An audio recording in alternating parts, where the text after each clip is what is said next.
आप देख रहे हैं आर्यावर्त टाइम्स। मैं हूं निहारिका सिंह। बिहार की राजनीति में एक बार फिर बयानबाजी तेज हो गई है। जन सुराज अभियान के सूत्रधार प्रशांत किशोर ने मुख्यमंत्री नीतीश कुमार पर तीखा हमला बोला है। उन्होंने आरोप लगाया है कि नीतीश कुमार बिहार की जनता को भ्रम में रखकर अब अपने बेटे के लिए सत्ता का रास्ता तैयार कर रहे हैं।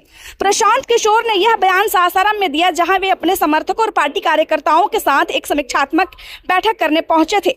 यह बैठक पायलट बाबा आश्रम में आयोजित की गई थी, जहां उन्होंने बिहार की राजनीति और मौजूदा हालात पर खुलकर अपनी राय रखी।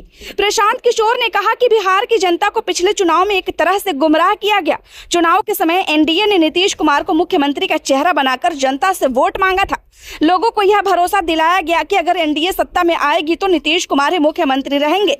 लेकिन अब कुछ ही महीनों के भीतर मुख्यमंत्री बदलने की चर्चा तेज हो गई है। इसी मुद्दे को लेकर प्रशांत किशोर ने सवाल उठाया कि अगर चुनाव किसी एक चेहरे पर लड़ा गया था तो अब उस चेहरे को बदलना क्या जनता के साथ धोखा नहीं है? उन्होंने कहा कि लोकतंत्र में जनता सबसे ऊपर होती है। अगर किसी नेता के नाम पर वोट मांगा गया और बाद में उस नेता को हटाकर किसी और को मुख्यमंत्री बनाया जाता है तो यह सीधा सीधा जनता के विश्वास के साथ खिलवाड़ है। अपने भाषण के दौरान प्रशांत किशोर ने भाजपा को भी खुली चुनौती दी। उन्होंने कहा कि अगर भाजपा वास्तव में जनता के समर्थन का दावा करती है तो जिस नए व्यक्ति को मुख्यमंत्री बनाया जा रहा है उसी चेहरे पर दोबारा चुनाव कराकर देख ले। अगर जनता उसे स्वीकार कर ले तब सब कुछ साफ हो जाएगा। उन्होंने कहा कि चुनाव के दौरान भाजपा ने कभी यह नहीं कहा था कि मुख्यमंत्री उनके दल से होगा।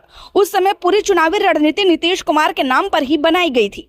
प्रशांत किशोर ने अपने बयान में यह भी आरोप लगाया कि नीतीश कुमार अब राजनीति से धीरे धीरे दूरी बनाकर दिल्ली की राजनीति की ओर बढ़ना चाहते हैं और इसी वजह से वह अपने बेटे के लिए बिहार की सत्ता का रास्ता तैयार कर रहे हैं। यहाँ उन्होंने निशांत कुमार का भी जिक्र किया। प्रशांत किशोर ने कहा कि अगर निशांत कुमार राजनीति में आते हैं तो उनका स्वागत है, क्योंकि लोकतंत्र में किसी को भी राजनीति करने का अधिकार है। लेकिन उन्होंने सवाल उठाया कि क्या सत्ता इस तरह विरासत में दी जानी चाहिए? क्या यह लोकतंत्र की भावना के अनुरूप है या फिर यह राजतंत्र की सत्ता को परिवार के भीतर ही बनाए रखने की कोशिश? प्रशांत किशोर ने कहा कि बिहार की असली समस्या सत्ता की राजनीति नहीं बल्कि विकास की कमी है। उन्होंने कहा कि आज भी बिहार के लाखों गरीब परिवारों के बच्चे रोजगार की तलाश में दूसरे राज्यों में जाने को मजबूर है। उन्होंने कहा कि बिहार के गरीब परिवारों के बच्चे आज भी कोयम्बटूर, गुजरात और पंजाब जैसे राज्यों में मजदूरी करने के लिए जा रहे हैं। वहां भी फैक्ट्रियों, निर्माण स्थलों और छोटे छोटे कामों में मेहनत करके अपना जीवन चला रहे हैं। प्रशांत किशोर का कहना था कि अगर बिहार में सही तरीके से विकास हुआ होता तो राज्य के युवाओं को बाहर जाकर मजदूरी करने की जरूरत नहीं पड़ती। उन्होंने कहा कि पिछले कई दशकों से बिहार की राजनीति में सत्ता बदलती रही है, लेकिन आम लोगों की जिंदगी में बहुत बड़ा बदलाव नहीं आया।